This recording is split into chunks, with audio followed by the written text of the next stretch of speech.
Welcome to the Unscripted Authentic Leadership Podcast, a podcast where we're seeking to lead change. We're also seeking to understand. We're also as a platform for leaders to come together to unite, to develop and empower other leaders in the areas of business, family, and community. I'm your host, Lafayette Lane, joined by my co-host, John LeBrun. Today, we are joined by our special guest, Jevon Wooden, who has joined us to have a conversation on how to go from distress to success in business. Put those hands together, put those clap emojis in the comment section. Clap it up for our guy, Jevon, who is a certified mindset and business coach. He is also the author of Own Your Kingdom speaker, founder of Live Not Loathe, and Bronze Star recipient from his time in the military. He has also overcome adversity, depression, PTSD to earn multiple certifications recognized throughout the coaching community and an MBA from the University of Maryland Robert H. Smith Business School and an MS in cybersecurity from Fordham University. His mission is to help businesses, business leaders, and entrepreneurs to go from distress to success in life and business. He is known to create an immediate mindset shift for those he comes in contact with during his transformational group, one-on-one coaching sessions, on-demand courses, training, seminars, speeches, and workshops. He has shared the stage with many powerhouse experts in their field, such as Les Brown, Dr. Cheryl Wood, Tora Avant, and more. He enjoys spending time in nature, traveling, learning, live music, and performing community service in his free time. And today he has joined us right here on the Unscripted Authentic Leadership Podcast. Jevon, thanks for coming on. Oh, thank you so much, gents. Lafayette, you have a great radio voice, man. I'm telling you, you got me hyped up, brother. I'm ready to go. Appreciate y'all having me on, man. Appreciate y'all just creating a platform such as this so we can really discuss how to go from good to great. Absolutely. That's a good spot to jump off on, because I know you are a certified mindset and business coach. And, nowadays that's kind of like everyone's calling themselves a business coach or a mindset coach. But I believe you really walk what you talk, and you really have a story behind where you are today. How did you get into coaching? Kind of take us to your journey even before you got there and how you got to the place you are in now. Oh man, that is how much time we have. No, I'm just kidding. I'll keep it short. I'll keep it short as I can. No. So the journey really started. I like to start at the age of 17, because 17 was a turning point for me. I grew up in an impoverished environment. Grew up on welfare, food stamps. My mom, she once told me she made less than $10,000 a year back then, and I wouldn't have known that. When you're young, you only know what you know. Sure. And but as I got older, I got tired of wearing the same 2 pairs of sneakers for the year, same couple pairs of jeans, shirts that I had to wear and just rotate, make it look good. So I tried to take matters into my own hands, and I went the route that I thought was possible. That was the only thing I seen, which was going to the streets. So I got in trouble at 17. I got arrested and faced 7 years in prison for an assault and robbery charge. Now, at that time, I didn't value myself. I didn't understand that I had more value than what money said I was worth. So that time when I was locked up, and I had a visit. The visit was my mother and my oldest sister. And seeing the pain that I caused on their faces caused a paradigm shift for me. I looked and I seen that what I was doing was not the path. And that's when I really connected with God. So that night of the visit, I went up to the cell and just prayed for him to just show me, get me out of there first, give me another shot. And I promised him I'd be the servant that I was meant to be. And lo and behold, 2 weeks later, I didn't have to face those 7 years. He got me out of jail. I was able to graduate high school and get another shot at finding my true path. And that led me to the military. So the military was when I first got a taste of these leadership skills that we're going to touch on, right? Learning that it's really so much that we have inside of us, but something has to get it out of us, right? We have to be willing to be vulnerable enough to learn ourselves, because a lot of us have this picture and we put this representative out that we lose ourselves in the representative. People see this and they're like, oh, this is who you are. Well, it's not for most of us. Most of us have something deeper, but you have to do that introspection, and the military allowed me to do that. They forced me into roles where I had to dig deep to get a mission complete, where I had to look to my left and right and learn what the power of collaboration, the power of communication, and the power of aspiration, not expectation. So fast forward, I now apply those lessons that I've learned through all of those experiences to my coaching. I initially started off focusing on just the life aspect. But then I learned, just applying my theory that I learned from MBA coaching, all that stuff, that my life story, my life lessons could also be applied to business, identifying the goals, prioritizing, getting real focused on the key metrics and business drivers. It's the same thing in life. Go ahead, bro. Very cool. I love your story, and hats off to you for overcoming so much. And it's hard. Thank you. I'm sure it's always hard early on to share those stories because of just, how people perceive things. But people forget that sometimes you're just 17. You know what I mean? I'm just saying, like, we were all 17. The difference is a lot of us just never got caught, essentially. It is what it is. So I love how you've turned things around. And it's amazing. You had mentioned in your bio that I'm assuming you've done a lot through depression and PTSD. How has that helped frame your leadership style, or how has that helped frame how you can help other people? Yeah, it's really helped me learn the power of empathy and the power of compassion. When you serve in that light, you don't look at it as, why aren't you performing at this level? You're looking at it as, okay, what's happening to you, right? I know this was your baseline. You're normally a high performer. You're normally great. I can now detect when something's off. I can detect when your body language is off. So you're really learning your people on a deeper level. And when you can do that, now they are willing to do more for you. Like, you don't really have to micromanage. You don't have to do any of these things because they want to do things for you. And when they perform in excellence, it also makes you look good, makes you look better. So when you have that circle of support and you're providing that to your employees, your subordinates, whoever it was, that you are going to have your back. Now it's a circle of compassion, and that shows in the work, and that shows in the finished products. You have a mission to help business leaders and entrepreneurs to go from distress to success in life and business. Where did that mission, that desire to have that mission come from, one? And two, how do you accomplish going about that mission? Great question. So that mission statement came from experiencing it myself, right? Through everything I've gone through, like all the adversity, building my own business, you get this feeling of overwhelm often because you're trying to do everything. You don't really know what's what. You're up and down. You're like, I have to do this, this, and this, and this, and this. Well, at some point, in order to be truly effective, you have to be at a pinpoint what truly matters. So you got to look at those numbers. You got to set those goals, prioritize, and understand like how my time can be used more effectively. Who do I need to know? What skills really matter for what I'm trying to do? So you have to really become focused on all the key business drivers and life drivers if you're looking at life. So that's what that distress to success came from, just my own experiences. You said something just now, I'm sorry, John, that really, I want you to tap on a little more. You talked about drivers. You said key drivers and life drivers. What do you mean by that? So when I talk about drivers, I'm talking about the things that really move the needle forward, the revenue generating activities. And revenue for me doesn't just mean money. That is the most important thing, is actually time, right? If you're a high achiever, you should be working for time at a certain point. You're not trading your time for dollars. You now understand that time is not money. Time is much more valuable because you cannot get it back. Right. So that's what I mean by those drivers, identifying not just what sounds good in those mirror metrics, right, hitting those goals that really was someone else's definition of success, but what truly matters to you to push you forward, what brings the joy in your life, what makes success much easier for you. That's what those drivers are. Can you have your tag as live, not loathe. Can you talk to that? What's going on with that? Yes. Yeah, so that's a question that I get a lot. First of all, a lot of people are like, why the hell did you use the word loathe?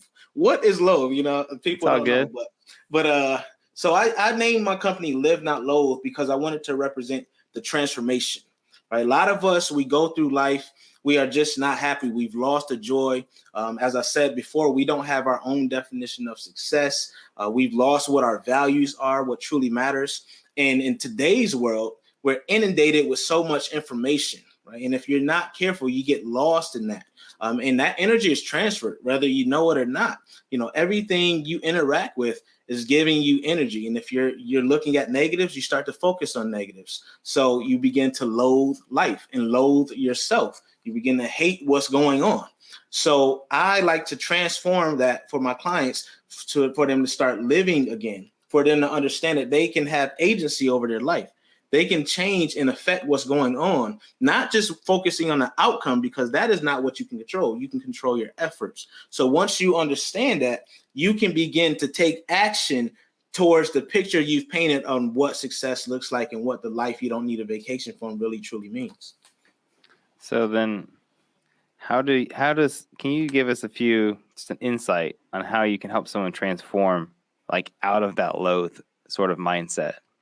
Yes, sir. Yeah. So first thing is forgiveness of yourself, forgiveness of others, forgiveness of bad decisions you've made.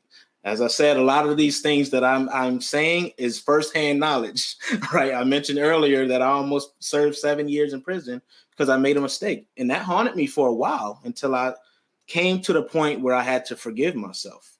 So I understand the power of that, because once you forgive, it allows you to move out of that past and focus on the present, the now, which is where life begins. Once you can do that, you can also start to look at people not from judging from whatever someone else or you did in the past. You can look at them for what they are. And now you can start building that circle of support and identify those people who will hold you accountable, who will inspire you, who will challenge you, who will inspire you, so you can get that and start to grow from others. You can look for your virtual mentors or your at home and in your face mentors. And then another step is just changing the way you see failure. Understanding that failure is actually a part of success, right? Success is insulated by that failure, because when you go through that, you're learning things that you can apply on your journey. So when you get back up after you fall, you get up stronger and you're more focused. You're like, okay, I know that rock is there now. I'm not going to trip over that same rock because I know what it looks like. I know where that divot is. So those are some of the things you can do to start applying and getting that transformation that we just spoke on. You wrote a book entitled Own Your Kingdom. What's the thought process behind that? Because it really caught my attention, understanding what a kingdom is, a domain.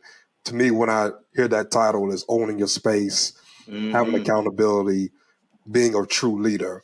But I kind of want to hear your thought process behind that whole title, Own Your Kingdom. Yeah, you're hitting it right on the head, Lafayette. So that the kingdom is you, right? You and your space, like you said. And there's 3 parts to that. There's your mental, your spiritual, and your physical. So owning your kingdom is controlling what you can control. One is your mindset, which is a big piece of everything. So you have to go from that scarcity or that lack space to where you can go to the growth, the abundance space. And that then really dictates how you see yourself and what's possible. So the people we know of, the Steve Jobs, the Elon Musk, all these great visionaries who've created some fantastic things, they didn't let someone else define what was possible because they had a positive growth mindset. So they're able to see things that most of us just don't see. We have to think about it like this. Someone once said everything we use in our space today was impossible. The computers we're on, the microphones, right? So you have to see that for yourself and understand, when I have a dream, I could literally manifest that, but I have to put in the work. And that's the part a lot of us forget. We forget the work. So when you're in that space, that abundant mindset, now you're willing to do that, because desire is only half the battle, really a quarter of the battle. But the action is where now we're starting to play the game. So the action allows you to take steps forward, go through that failure that we talked about, but then see that there's other options, right? Who do I need to connect with? What resources am I missing? What steps did I take that maybe I moved a little too fast on? Am I growing too quickly if you're an organization? Do I have the support, my financial measures? All these different things you'll start thinking about when you think about the growth mindset. A lot of us get in trouble because we think situations and things are permanent, for good, for better, or for worse. Well, it's not, right? You still have to put in that effort to maintain and to grow and to move forward, and understand that change is inevitable, right? Either you're going to impact that change in your way, or the world is going to change and you're going to be left behind. So that's a lot of what's covered in the book, and what I talk about when I'm speaking on owning your kingdom. Very cool. Congrats on the book. Thank you. Yes. So if you don't mind, I'd like to take a step back just a hair and talk about overcoming past mistakes. So you gave us an insight to your early story at 17. I think a lot of people can relate to that, even if it's not quite that extreme, because we've all done things that we've been ashamed of, not proud of, things that really can hurt your self-image. So how do you, overcoming something probably more extreme than I had to do, even like your youth life was most definitely probably harder than mine, I would imagine, with the way you were describing it. Mine was basically like a pillow fight. What you overcame is admirable. So, but how does somebody go through that, go into going to prison, so forth, come out of that, and then still find themselves in a position where now you're effectively helping people all over the country? Like, how does somebody get to that, overcoming what they already went through, essentially, without allowing that thought in the back of your mind to say, why would somebody listen to me? Because this happened to me, or I did this. Does that make sense? Yes, makes perfect sense. And I appreciate the question. It's a great question. So one of the first things you have to do is take a step back and analyze yourself, because a lot of times we're comparing ourselves to nothing. We have no comparison. We're just listening to what society says deems us to be, right? That's what I was doing. And that's why I equated my value when I was younger to the lack of money I had. And to do what you were just saying was done with me in my story, you have to understand that lack is perception, right? I understood that I didn't lack, right? I actually had abundance, because I started looking at love. I started looking at the people around me. I started looking at the fact that I had all my faculties. I was able to walk. I started being grateful. And that was the most powerful thing for me, understanding gratitude. And not just for God and not just for those things, but for what I've done to continue to try, to continue to take those steps, to not give up. So many of us need to do that. We need to take that time to thank ourselves. Look in the mirror, literally tell yourself, thank you. Tell yourself that you love yourself, because that will give you that positive spirit to say, I can continue to go on. And when you look back at your successes. So many of us, we look back at the failures, the negatives, the bad thing that's happened. That's what has stuck into our minds.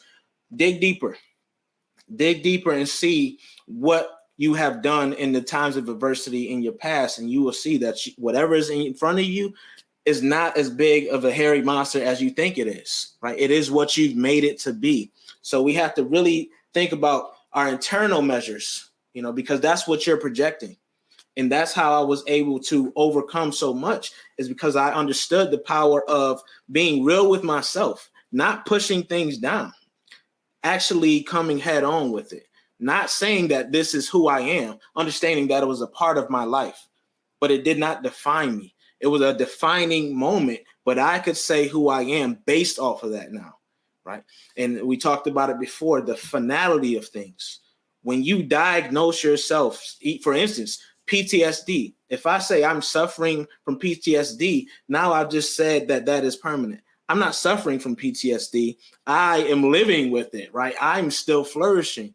And that's the perspective you have to take. That's what we were talking about when we spoke on the growth mindset. We have to change how we speak to ourselves. We have to change what we believe is possible. We have to stop labeling ourselves with things that are detrimental to our success and our health. Have you found that people actually respect the overcoming of the obstacles more than essentially loathe that happened? I like how you use that. So I have found that, again, the fear of something is a lot greater than the actual reality usually. So when I talk about and share my story, share my transparency, it is a story of coming from that down bottom, the bottomless pit, the abyss, as I like to call it, to reaching my hand up and grabbing onto God's hands and whoever else will help me. It is a story of vulnerability. It's a story that a lot of us, quite frankly, should share our story more, so people understand who you are, why you react the way you do, why you speak the way you do, why you're passionate about certain things, who you truly are. We don't need to hide that anymore, right? We're at an age and time where you can be you. The authenticity is really what drives a business, because we talk about, let's get back on leadership in business. If you talk about that, that's what separates you from your competition, your authenticity, your language, who the business is, what is the personality of the leader, the CEO, all those things. And that's why I don't mind people knowing who I am. There's no surprises, right? When they look me up, I'll tell you exactly who I am, and you can choose to work with me or not. I'll say this: if you choose not to, that's fine, right? Then you weren't my target audience in the first place. But I'm going to share my story, and I'm going to share my message for all who will listen. In your bio, one of the pastimes you love to do, or one of the things that you love to do, is perform community service. And that stood out to me because we're talking about entrepreneurs, we're talking about business leaders. And I think oftentimes as entrepreneurs and business leaders, we expect the community to invest in us, but we don't invest in them. How important is it, if we want to be successful as entrepreneurs and business leaders, that we invest into the community that we expect to invest back into our business? Man, that hit me too. I think it's very important. I think giving should be one of the top things on your list. When you give, you receive tenfold, because you're giving from your heart and you're not giving to get something back. And that's just a known fact. Like, charity is one of the top pillars on my heart and my value system. And that shows in my business as well, especially for at-risk youth and really, impoverished communities. I want to give back where I came from to give someone else a chance. These are, future leaders, and you never know, whatever charity or however you're giving back, you never know who you're impacting in that. Right? You could be saving someone who thought they were down in the dumps, who thought they would never have anything, thought no one's seen them.